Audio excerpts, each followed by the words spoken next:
Hello and welcome to day 7 of our 30-day sketchbook challenge 2021. My name is Susan, in case you've missed it, and I am your host for the challenge. So here at day 7, this marks the first week of the challenge, which I always think is a huge milestone. To complete a whole week of sketching in a sketchbook, especially if you've never done it before, is a huge accomplishment. So I just want to say congratulations for getting to this stage. So our prompt today for day 7 is simply 7. This is a little bit more abstract than some of the prompts we've done already, which have been quite specific objects or things to go and look at. So 7 can be interpreted in many different ways. Let me give you a few suggestions and ways of starting. So first of all, you could look at just drawing the number 7, the numeral 7, in your sketchbook and making pattern within it and around it. So drawing a lovely illustrated number within your sketchbook. You could go and find 7 objects or 7 things that all are the same and draw those 7. You could go and find like door numbers or the numbers on a keyboard or on a calculator and draw that. Anywhere you see the number 7, you could draw that. I know there's a film called 7, maybe draw a still from the film 7. So just start to think of different ways you could interpret this prompt. It can literally be drawing patterns in the figure 7. Absolutely brilliant. So this is one to sort of, you might need to think about it a little bit more before starting. And if this does stump you, just get a scrap piece of paper and a pen and just sort of think, okay, what could I draw? I could draw a 7 and do patterns on it. I could go and find the number 7 on my keyboard and draw that little key.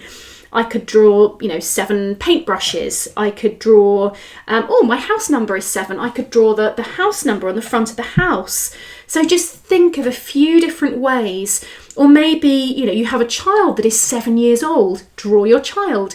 There are so many ways you can interpret this. So if you're struggling for what to do some little notes, think about it, let your mind relax into it and just spend a minute thinking of the options and things to draw. I think this is a brilliant way.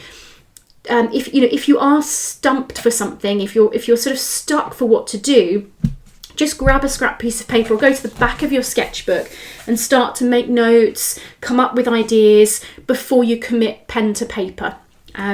So have fun with 7 today, and as I said, well done for coming to the end of this first week. I am absolutely loving the challenge. I am really enjoying the Facebook group, so if you're not in the Facebook group, do go and join.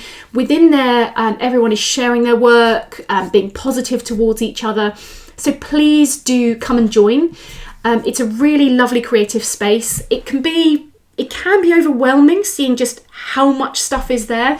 And I know that every January, my Facebook goes absolutely crazy with images, sketches, paintings, drawings, comments on everything Sketchbook Challenge related. So it is a little overwhelming. So if it becomes too much, just, shut it off, do your sketching first and then look at the images, because it can be a little overwhelming. But it is there to help you with accountability and keep you motivated.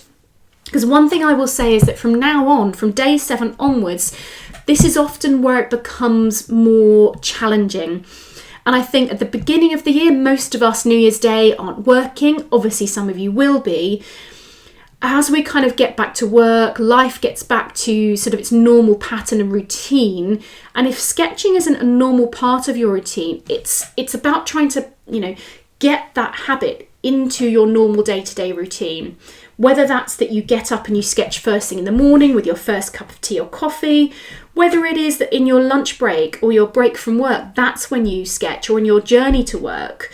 Or maybe, you've had a super busy day, you haven't had a chance to look at anything until, 11 o'clock at night, 12 o'clock at night, you're ready to go to bed. Just have that little sketchbook by your bed at night, so at least you can do a little doodle and a little something. And those tiny little pockets of space, squeezing in a little bit of sketching here and there is what will mean that you can get to the end of the challenge. And it's just a way of, squeezing in creativity constantly. I mean, I would love to have hours every day for sketching, drawing, creating. And I'm very lucky that I have a creative business and I create, I make courses, write books, I do prints as part of my work. But that doesn't mean I have the opportunity to always draw every day. I still have to carve out pockets of time in my day to do my sketching. I think that is the challenging thing with a creative habit, with the 30-day sketchbook challenge, is finding those little windows, those little pockets of time to do a little doodle and a little sketch. So yeah, well done. We're at the end of our first week. We're at the end of day 7, and I will see you tomorrow for another sketching prompt. Take care.